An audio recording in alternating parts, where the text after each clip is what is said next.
আল্লাহ পাক একা ছিলেন, কিচ্ছু ছিল না। কথা ঠিক আছে? হুয়াল আউয়ালু, আল্লাহ পাক প্রথম, তার আগে কিছু ছিল? আচ্ছা, এরপর আল্লাহ পাক সৃষ্টি করলেন কি? কলম। কি সৃষ্টি করলেন? কলমের আগে হচ্ছে আরশ। কলমের আগে আরশ, এবং তার কেন আরশুহু আলাল মা, তার আরশটা ছিল কিসের উপরে? পানির উপরে। আল্লাহ পাক এরপর সৃষ্টি করেছেন কলম। সৃষ্টি করে বলেছেন উক্তুব, তুমি লিখো। কলম বলেছে মাযা আকতুব, আমি কি লিখবো? আল্লাহ বলছেন কিয়ামত পর্যন্ত যা যা হবে সব লিখে ফেলো। লাউহে মাহফুজের মধ্যে পুরো হিস্ট্রির শুরু থেকে শেষ পর্যন্ত কি হবে সব লেখা আছে, একদম টু দা পয়েন্ট লেখা আছে।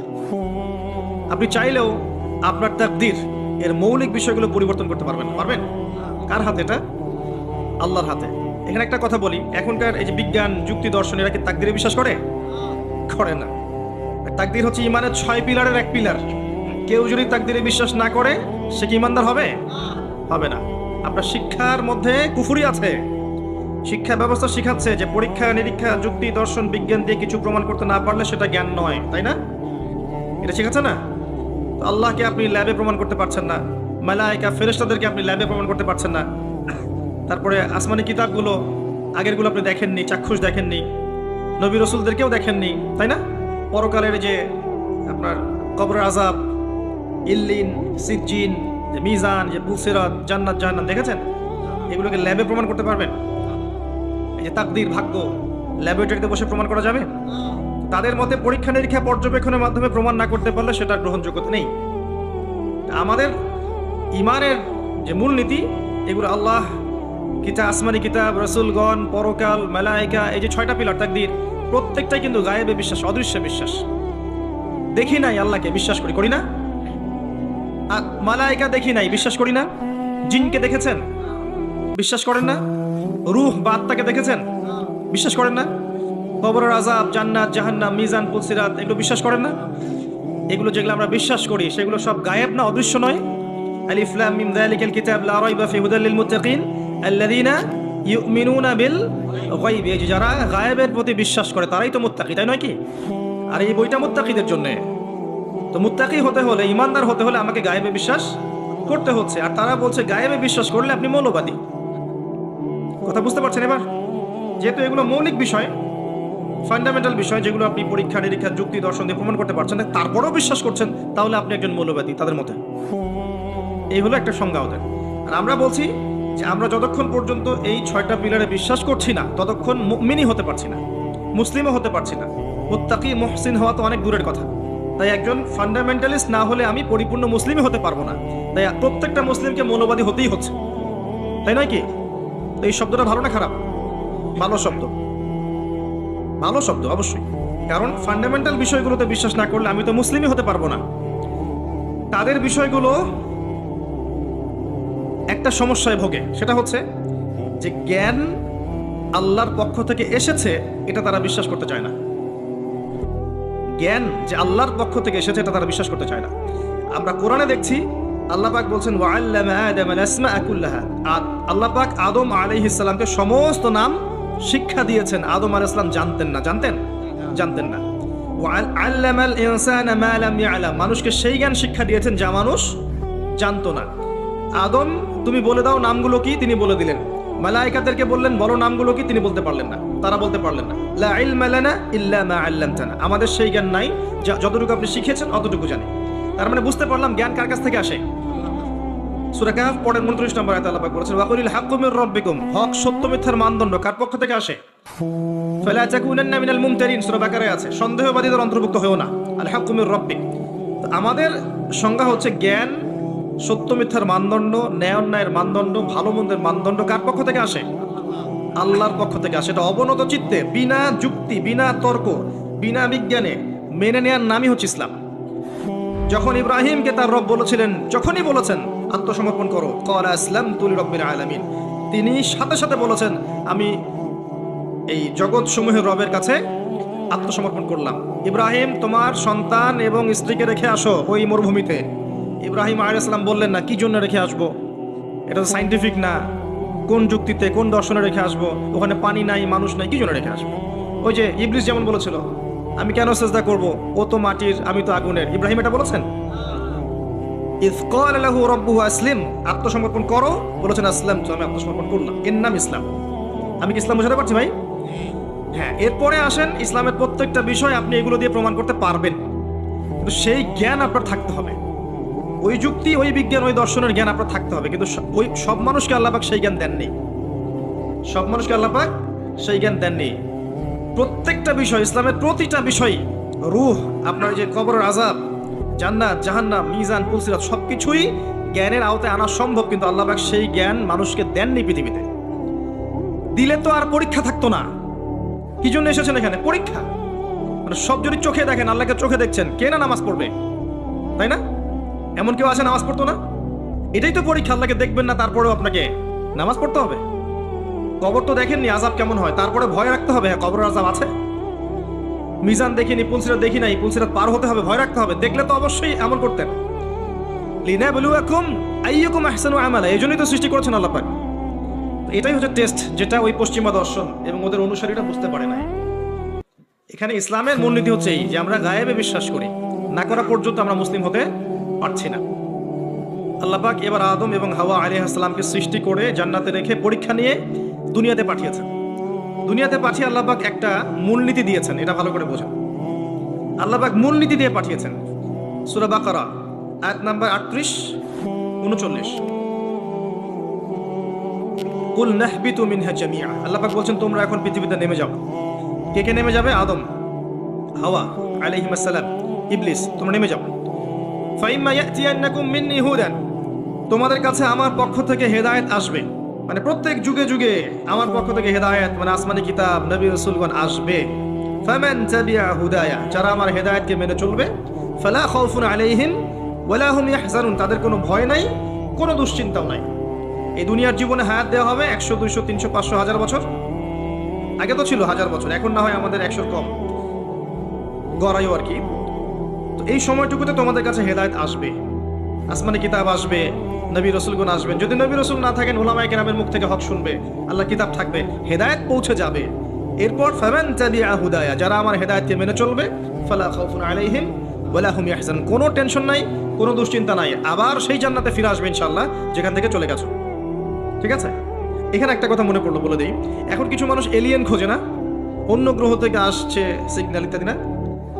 ও বেটা নিজেই জানে না যে আমরা মানুষরাই তো এই গ্রহের বাসিন্দা না, তাই না? আমরা তো এই গ্রহের বাসিন্দা ছিলাম না, ছিলাম। আমাদের পিতা ছিলেন, মা ছিলেন জান্নাতে, অন্য জায়গা থেকে আমরা এই পৃথিবীতে এসেছি, তাই নয় কি? আর ওদের ফিলোসফি হচ্ছে মানুষ বাদর থেকে হয়েছে, নাউজুবিল্লাহ। হ্যাঁ, তারা হতে পারে বাদর থেকে মানুষ, আমরা হইনি। বরং কোরআনে আল্লাহ পাক উল্টা কথা বলেছেন, সূরা আরাফের মধ্যে সম্ভবত আছে। ওই যে শনিবারের ঘটনা, শনিবারে মাছ ধরার ঘটনা মনে আছে? শনিবারে আল্লাহ পাক মাছ ধরতে নিষেধ করলেন। কিছু মানুষ মাছ ধরলো না, কিন্তু টেকনিক খাটালো, মাছগুলোকে আটকে রাখলো। এই অপরাধের কারণে আল্লাহ পাক কি করেছেন? ওদেরকে বানর বানিয়ে দিয়েছেন। তাহলে মানুষ থেকে বানর হয়েছে, প্রমাণ আছে। বাদর থেকে মানুষের কোনো প্রমাণ নাই। এখনকার ডারউইনের তত্ত্ব আপনারা হজম করছেন, লিখছেন পরীক্ষা খাতায়, মাশাআল্লাহ। এগুলো কুফরি মতবাদ। কি মতবাদ? যখন আপনি এটা বিশ্বাস করছেন, তাহলে আপনি আদম আলাইহিস সালামের অস্তিত্বকে অস্বীকার করছেন, তাই নয় কি? যদি আপনি বিশ্বাস করেন যে আসলে বাদর থেকে মানুষ হয়েছে, তাহলে আদম আলাইহিস সালাম কি? তাকে কি আল্লাহ কি থেকে সৃষ্টি করেছেন? অন্য কোনো প্রাণী থেকে? কখনোই না। তাকে আল্লাহ পাক নিজ হাতে, নিজের হাতে আল্লাহ পাক মাটি থেকে, কাদা মাটি থেকে সৃষ্টি করেছেন। আল্লাহ পাক বলেননি মিনহা খালাকনাকুম ফিহা নুঈদুকুম, বলেননি ওয়া মিনহা নুখরিজুকুম তারাতান উখরা, তোমাদেরকে এই মাটি থেকে সৃষ্টি করেছি, আবার সেখানেই ফিরিয়ে নিব, এখান থেকে আবার পুনরুত্থিত করব, তাই না? যেভাবে প্রথমবার করেছিলাম। তো খেয়াল রাখবেন, পড়াশোনা করতে গিয়ে যেন কুফরি না হয়ে যায়। তো এই একটা আয়াত আল্লাহ পাক বললেন তোমরা নেমে যাও, কিন্তু হেদায়েত আসবে, যারা হেদায়েত মেনে চলবে তারা আবার জান্নাতে ফিরে আসবে। তারপর আরেকটা আয়াত আছে 39, আল্লাহ পাক বলছেন ওয়াল্লাযীনা কাফারু, তবে যারা কুফরি করবে, ওয়া কাযযাবু বিআয়াতিনা, এবং আমার আয়াতগুলোকে মিথ্যা প্রতিপন্ন করবে, কাযযাবু মিথ্যা প্রতিপন্ন করবে, ফাউলাইকা আসহাবুন নার, তারা চিরস্থায়ী, তারা জাহান্নামের অধিবাসী হবে, হুম ফিহা খালিদুন, তারা সেখানে চিরস্থায়ী থাকবে। এটা কি জীবন দর্শন না? সহজ সরল জীবন দর্শন। আল্লাহর পক্ষ থেকে হেদায়েত আসবে, দুনিয়ার সময়টা লিমিটেড, এই সময় হেদায়েত আপনার কাছে আসবে, এটা আল্লাহর দায়িত্ব পৌঁছে দেয়া। এরপর যদি আপনি মেনে নেন, আপনি সেই জান্নাতে যাবেন ইনশাল্লাহ, যেখান থেকে এসেছেন ইনশাল্লাহ। আর যদি আপনি না মানেন, অস্বীকার করেন, মিথ্যা প্রতিপন্ন করেন, তাহলে ওই ইবলিসের সাথেই, অহংকারী ইবলিসের সাথেই চিরস্থায়ী জাহান্নামে যেতে হবে। আমরা এখন কি চাই সেটা আমাদেরকে সিদ্ধান্ত নিতে হবে, তাই নয় কি? আল্লাহ পাক কি জোর করবেন?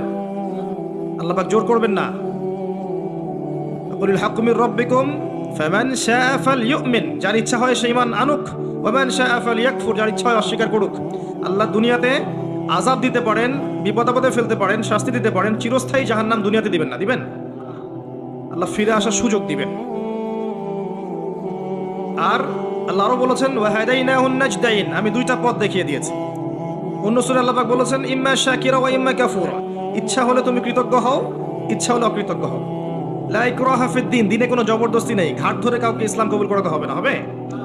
আল্লাহ পাক চান্স দিয়েছেন এই সময়টুকুতে। এবার আসেন যে প্রত্যেক যুগে যুগে আল্লাহ পাক কি তার পক্ষ থেকে নবী রাসূল পাঠাননি?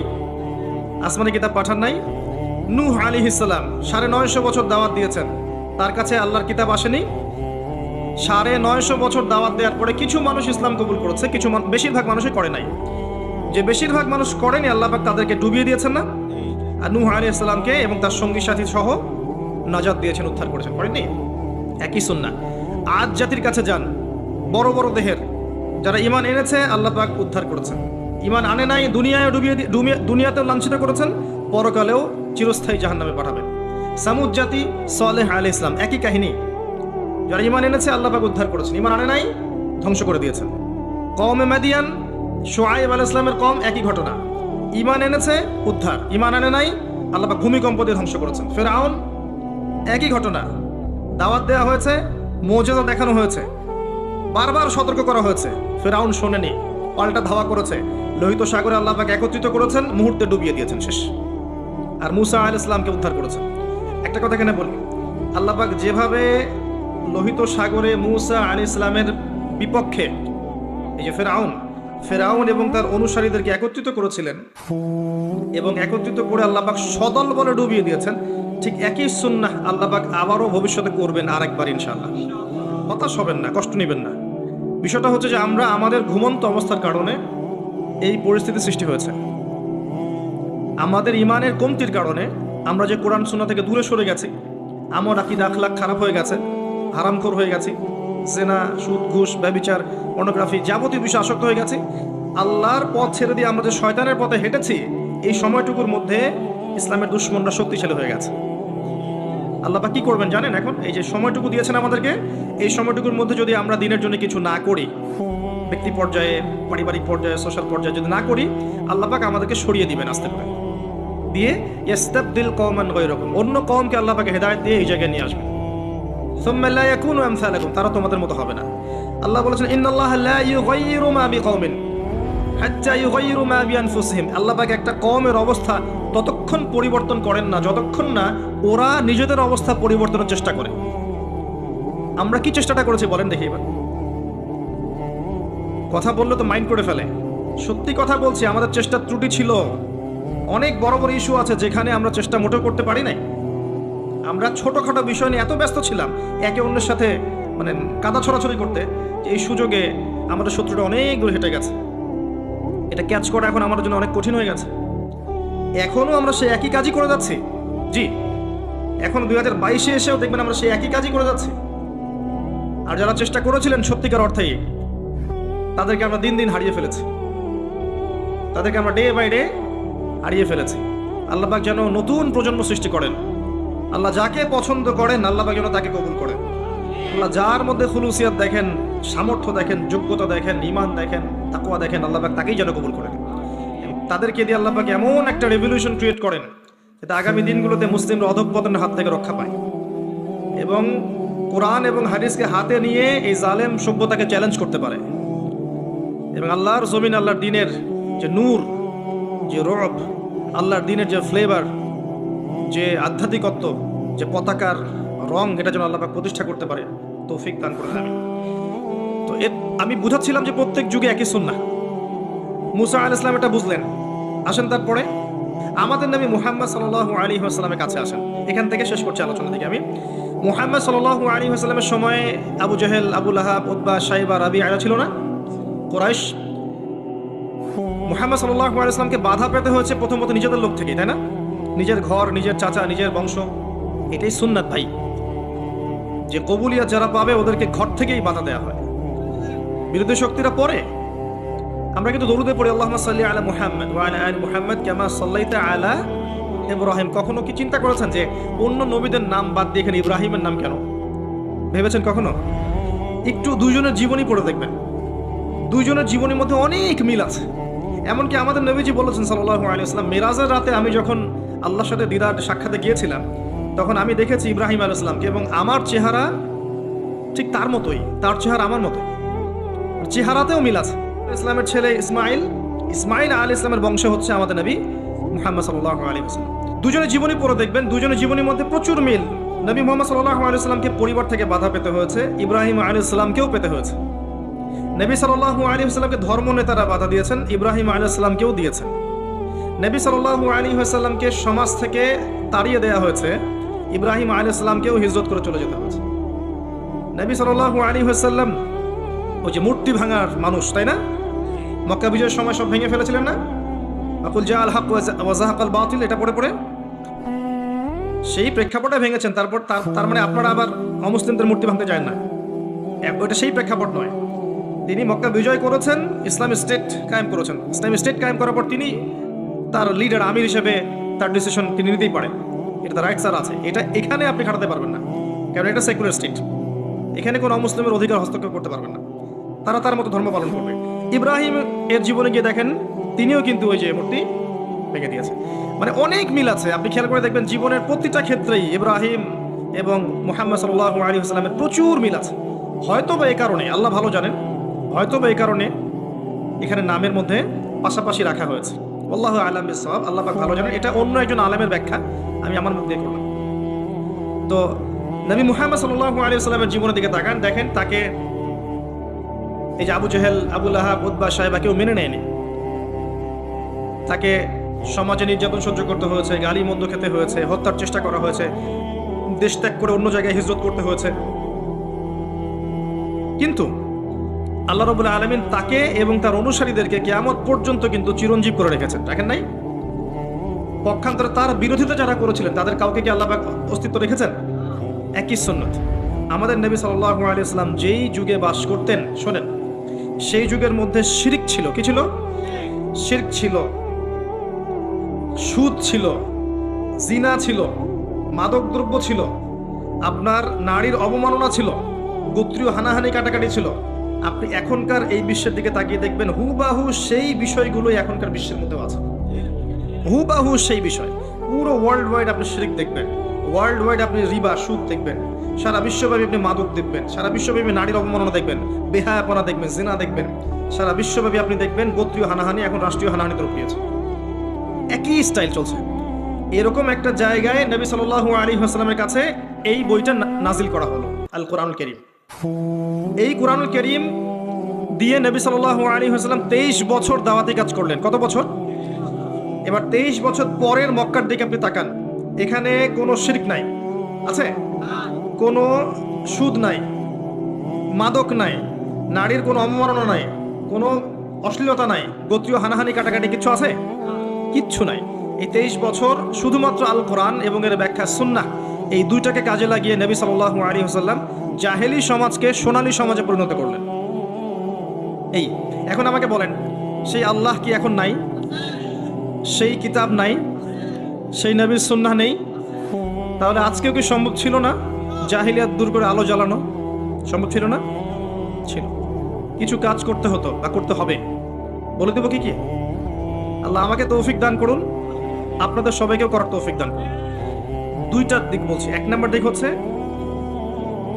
জ্ঞান অর্জন করতে হবে, জ্ঞান অনুযায়ী আমল করতে হবে, পারিবারিক আদর্শটা ধরে রাখতে হবে, আপনার হালাল রিজিকের ব্যবস্থা করতে হবে, আপনাকে দিনের জন্য নিজের জান মাল, সময়, শ্রম, প্রতিভা দিয়ে দিনের খেদমতে আঞ্জাম দিতে হবে, উম্মার ঐক্যের জন্য আপনাকে চেষ্টা করতে হবে, অর্থনৈতিকভাবে স্বাবলম্বী হতে হবে এবং এমনভাবে ইসলামের দাওয়াত দিয়ে উম্মাকে, দেশকে, জাতিকে, রাষ্ট্রকে ভালো কিছু দিতে হবে যেন আমরা মধ্যম পন্থায় ইসলামের পতাকা নিয়ে এগিয়ে যেতে পারি।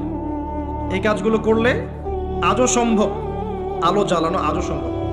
আরেকটা কাজ, এই বইটার হক আদায় করতে হবে, আল কোরআনের হক আদায় করতে হবে। বিশুদ্ধ তিলাওয়াত শিখতে হবে। 1 নাম্বার কি? বিশুদ্ধ তিলাওয়াত শিখতে হবে। 2 নাম্বার হচ্ছে এর কিছু অংশ হিফজ করার চেষ্টা করতে হবে। 3 নাম্বার এর অর্থটা বোঝার চেষ্টা করতে হবে। 4 নাম্বার এর আদেশগুলো মেনে চলার চেষ্টা করতে হবে। 5 নাম্বার এর সমস্ত নিষেধ বর্জন করার চেষ্টা করতে হবে। আর 6 নাম্বার এর দাওয়াতটা মানুষের ঘরে ঘরে পৌঁছানোর চেষ্টা করতে হবে। পারা যাবে ইনশাল্লাহ? তিলাওয়াত কতটুকু সময় লাগতে পারে ভাই তিলাওয়াত শিখতে? 1 মাস, 2 মাস, 3 মাস, সর্বোচ্চ 3 মাস। 3টা মাস আমরা 1 ঘন্টা করে আল্লাহর জন্য উৎসর্গ করতে পারবো না? 3 মাসে 90 দিন, তাই না? দৈনিক যদি 1 ঘন্টা করে দেন তাহলে 30 ঘন্টা হচ্ছে আপনার, 90 ঘন্টা হচ্ছে আপনার। তো 90 ঘন্টায় কয় দিন হয়?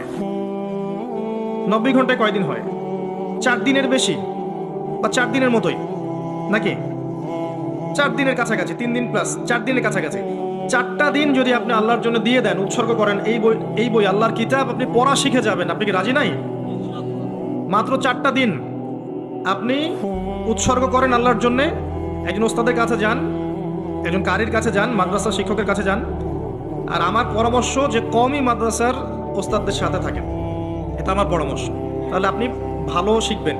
আরবি ব্যাকরণ থেকে শুরু করে আপনি কোরআন, হাদিস, ফিকহ, অন্যান্য বিষয়গুলো ভালো শিখবেন ইনশাআল্লাহ। গিয়ে আপনি সুন্দর করে কোরআন পড়া শেখেন। পারবেন না ইনশাআল্লাহ ভাই?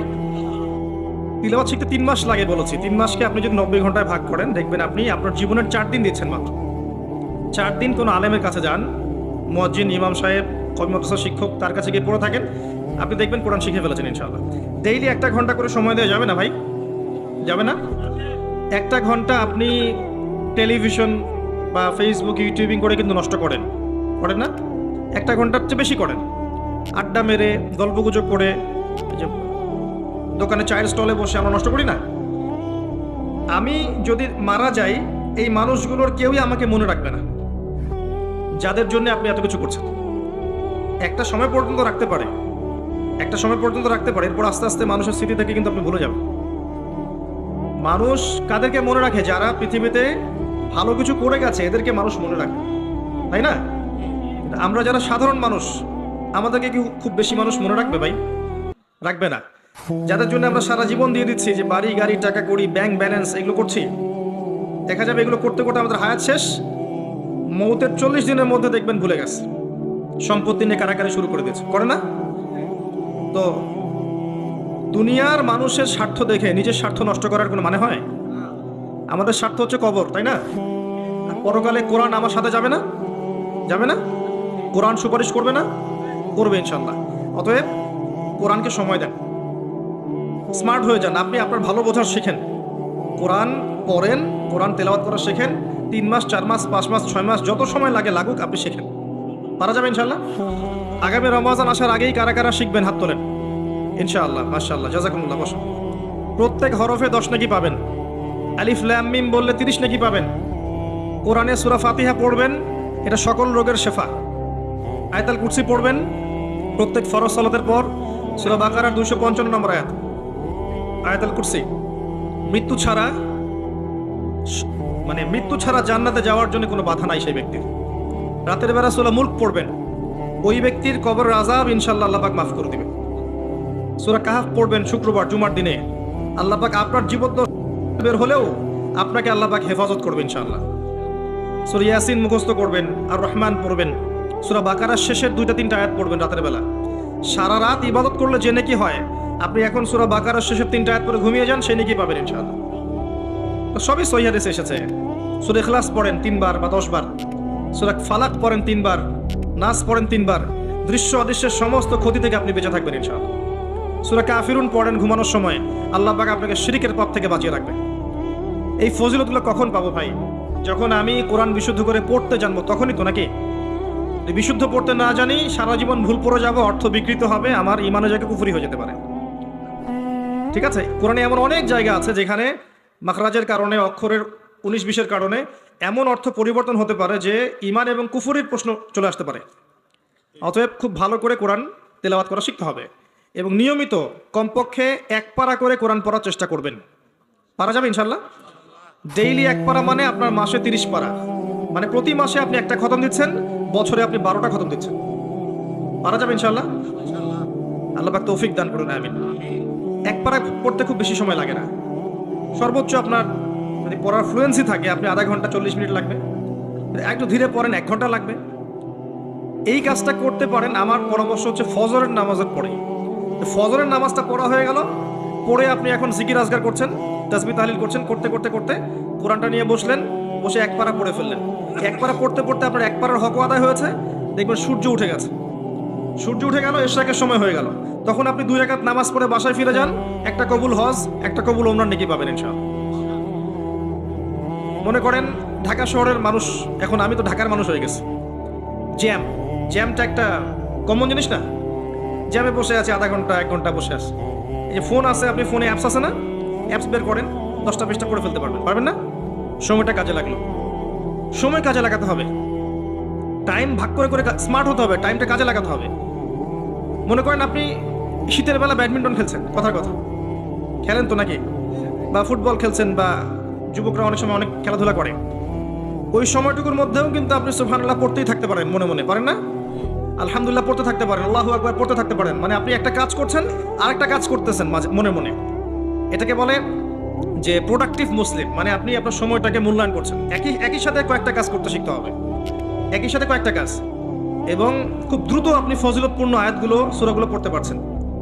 আর বিশ্বাস করেন, কোরআন তেলাওয়াত করার পরে যদি আপনি জেনারেল সাবজেক্টগুলো পড়তে বসেন, সায়েন্সের, আর্টসের, কমার্সের, আপনার মেমোরি শার্প হবে ইনশাআল্লাহ। আপনার পড়ায় করে ক্ষতি হবে না। গার্ডিয়ানরা মনে করে কোরআন 1 ঘন্টা পড়লে মনে হয় আমার ছেলে পিছায় পড়বে, জি না, বরং তার মেমোরি আরও শার্প হবে। এবং যে যত বেশি কোরআন তেলাওয়াত করে তার মাথায় মানসিক চাপ নেওয়ার ক্ষমতা অত বাড়তে থাকে। মাথায় আপনি বেশি কোরআন পড়তে থাকেন, আপনি একসাথে মাথায় অনেক চাপ নিতে পারবেন। এটা খেয়াল করে দেখবেন, পড়া শুরু করেন, দেখবেন আপনি মাথায় অনেক চাপ নিতে পারছেন, মানসিকভাবে সুস্থ আছেন, ফ্রেশ আছেন। আরেকটা কথা বলি, জানি আমার এই কথাটা গডলেস ওয়ার্ল্ড বলতে বোঝাচ্ছি যে আল্লাহহীন এই সভ্যতা। আমি আল্লাহ মানে গড বলিনি, ওদের ভাষায় বলেছি, ওরা একটা গডলেস ওয়ার্ল্ড, আল্লাহহীন একটা সভ্যতা। আল্লাহ বিশ্বাস করে, ঈশ্বরে বিশ্বাস করে না। আল্লাহর নাম কিন্তু গড বা ঈশ্বর নয়, আল্লাহর নাম আল্লাহ। ওদেরকে বোঝাতে গিয়ে শব্দটা বললাম আমি, ওরা এই কথাটা বিশ্বাস করবে না আমার যেটা আমি এখন বলতে যাচ্ছি, কিন্তু আল্লাহ পাক কোরআনে সেটা বলেছেন। আপনার কাছে মনে হবে যে যত রোগ ব্যাধি, বিপদ আপদ, বালা মুসিবত আছে, রোগ ব্যাধির কথাই ধরেন, এগুলোর শুধু চিকিৎসা দিয়ে শেফা হয়, আপনার কাছে এটা মনে হতে পারে। কোরআনে আল্লাহ পাক বলেছেন কোরআনও শেফা। কোরআন যারা বেশি বেশি তেলাওয়াত করে, এই তেলাওয়াতের বরকতে আল্লাহর ইচ্ছায় সে আরোগ্য লাভ করতে পারে। অনেকে বলতে পারে এটা আনসাইন্টিফিক কথা, তাদের দৃষ্টিতে না, তারা তো চাক্ষুষ ছাড়া বিশ্বাস করবে না, তাই না? আল্লাহ পাক কোরআনে বলেছেন ওয়ানুনাজ্জিলু মিনাল কোরআন মা হুয়া শিফাউ ওয়া রাহমাতুল লিল মুমিনিন। আমি কোরআন নাজিল করেছি, এই কোরআনের মধ্যে মুমিনদের জন্য শেফা আছে, আরোগ্য আছে, দেহের আরোগ্য, মনের আরোগ্য আছে, আত্মার রোগের শেফা আছে, এখানে দেহের শেফা আছে। আরেকটা আয়াত বলতে যাচ্ছি, সূরা বানু ইসরাইল। আপনি খেয়াল করে দেখবেন, যারা কোরআন তেলাওয়াত খুব বেশি বেশি করে, অনেক ধরনের বিপদ আপদ, বালা মুসিবত, রোগ ব্যাধি থেকে আল্লাহ পাক হেফাজত করে রাখেন তাদেরকে। এটা তারা বুঝতে পারে, আপনি বুঝতে পারবেন না। আল্লাহ সূরা বানি ইসরাইলের মধ্যে বলেছেন, আল্লাহ বলেছেন যে ওয়াইদা ক্বরাতাল কোরআন, হে নবী যখন তুমি কোরআন তেলাওয়াত করবে বা করো, জাআলনা বাইনাকা ওয়া বাইনাল্লাযীনা লা ইউমিনুনা বিল আখিরাহ হিজাবান মাসতুরা। যখন তুমি কোরআন পড়বে, নিয়মিত আপনি কোরআন পড়বেন, কোরআনের সাথে থাকবেন, তখন হে নবী আপনার মাঝে এবং তাদের মাঝে যারা আল্লাহ বিশ্বাস করে না, পরকালে বিশ্বাস করে না, ওই যে গডলেস ওয়ার্ল্ড, ওদের মাঝে আমি একটা অদৃশ্য নিরাপত্তার পর্দা বসিয়ে দিব, ওখান থেকে কোনো ক্ষতি আপনার কাছে আসতে পারবে না। এটা কোরআনের আয়াত। এবার শোনেন, ওয়ার্ল্ডের যত ফিতনা, যত ফাসাদগুলো আছে, এর শেকড় হচ্ছে ওই সভ্যতাগুলো। ঠিক আসছে, ওই দিক থেকে আসছে। গ্লোবাল মাদক কোত্থেকে আসছে? সারা ইউনিভার্সাল সুদ, রিবা কোত্থেকে আসছে? ইউনিভার্সাল শিরিক কোত্থেকে আসছে? আল্লাহর এই কোরআনের লজ, ফান্ডামেন্টাল সব বাদ দিয়ে সব মানব রচিত কোত্থেকে আসছে?